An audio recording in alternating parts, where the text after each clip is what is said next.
মায়েরে phone দিয়ে বলছি মা যদি ফিরে আসি তাহলে এইভাবে ছিল এই ব্যাপারটা।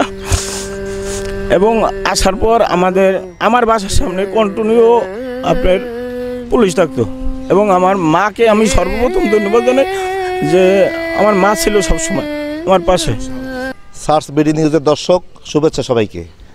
আমি হাসনাইন তালুকদার দিবস। আজকে আমরা কথা বলবো, আমাদের সাথে একজন অতিথি যুক্ত হয়েছেন। তিনি হচ্ছেন কেশব সুমন সরকার, ঝালকাঠি জেলা ছাত্রদলের সহসভাপতি। 28 অক্টোবর যখন কাকরাইল মোড় থেকে আমাদের উপরে প্রশাসনিকভাবে যে অ্যাটাক করা হয়েছে, ওইখান থেকে যে ফিরে আসবো ভাবিনি, কেন একটা স্মার্টফোন ব্যবহার করতে পারিনি, একটা বাটন ফোন হয়ে গিয়েছিলাম। মায়েরে ফোন দিয়ে বলছি মা যদি ফিরে আসি তাহলে এইভাবে ছিল এই ব্যাপারটা। এবং আসার পর আমার বাসার সামনে কন্টিনিউ আপনার পুলিশ থাকতো এবং আমার মাকে আমি সর্বপ্রথম ধন্যবাদ জানাই যে আমার মা ছিল সবসময় আমার পাশে। হ্যাঁ, আর আমার বড় বোন, আমরা এই 28 অক্টোবরের পর হইতে আমি কি ছাগলের ঘরে ঘুমাইছি, গরুর সাথে ঘুমাইছি, কবরস্থানে ঘুমাইছি। আমার ফোন আসছিল মীর মনিরুজ্জামান তপন ভাইয়ের, সাবেক সেক্রেটারি কেন্দ্রীয় সংসদে সাইফ মাহমুদ জুয়েল ভাই, মোস্তফা কামাল মন্টু ভাইয়ের, মনিরুল ইসলাম নূপুর ভাইয়ের এবং আমাদের যে বীর মুক্তিযোদ্ধা আর একজন গিয়াস মাজিদ আছে, মারা গেছে, তাকে আল্লাহ ব্যস্ত নসিব করুক।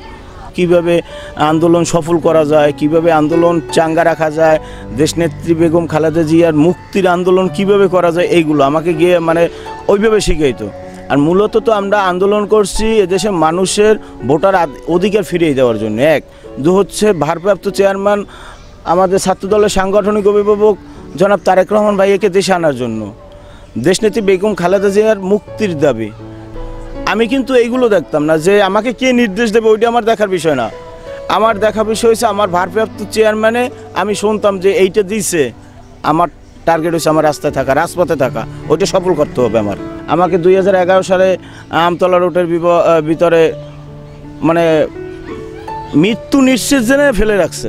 17 বছরই বাধা আর অতিক্রম করছি, কেননা ঢাকায় মিছিল মিটিং, ঝালকাঠি নেতৃত্ব দিয়ে মিছিল মিটিং, গ্রাম গায়ে মানুষের 7 জন নিয়ে মিছিল করতো, 15 জন মিছিল করতো।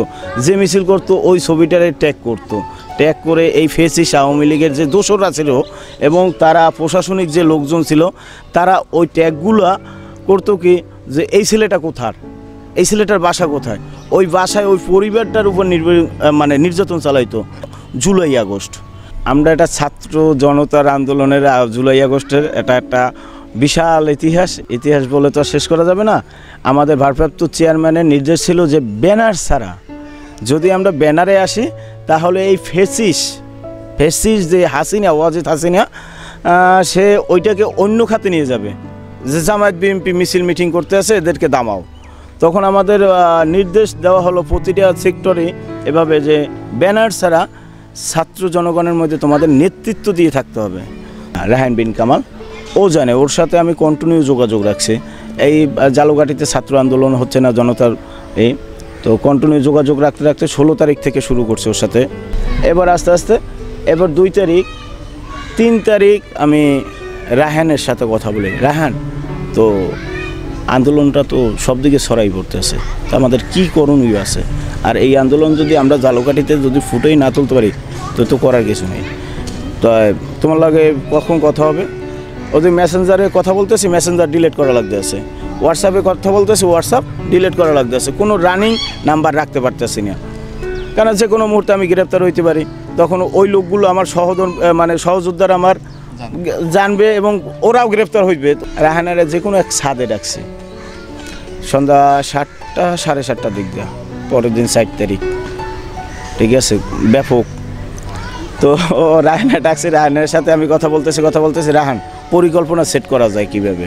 দোসর ফেসিস যে আওয়ামী লীগের দোসর যে অঙ্গ সংগঠনের লোক ছিল, তাদের ছাত্রলীগ, যুবলীগ, এই যে নিষিদ্ধ সংগঠন যারা এখন আছে, তাদের টার্গেটই ছিল যে কেশব সুমনের হাত পাও থাকবে, নাহলে গুম করা হবে, হাত পাও নিয়ে যাইবে, নাহলে গুম করিয়ে ফালান দেবে। ও বাড়ছে বেশি। তবে কষ্ট লাগে না এই কারণে যে আমরা এমন একটা সংগঠন করি যে সংগঠনের নেতৃত্ব দিতে আছে আগামীর ভবিষ্যৎ এবং আগামী বাংলাদেশ ধরার মতন যে ব্যক্তি যাকে আমরা খুঁজছিলাম, আমাদের ভারপ্রাপ্ত চেয়ারম্যানে এবং সাংগঠনিক অভিভাবক ছাত্রদলের জনাব তারেক রহমান ভাই প্রতিটা প্রোগ্রামের পর একটা স্লোগান দেন, সবার আগে বাংলাদেশ।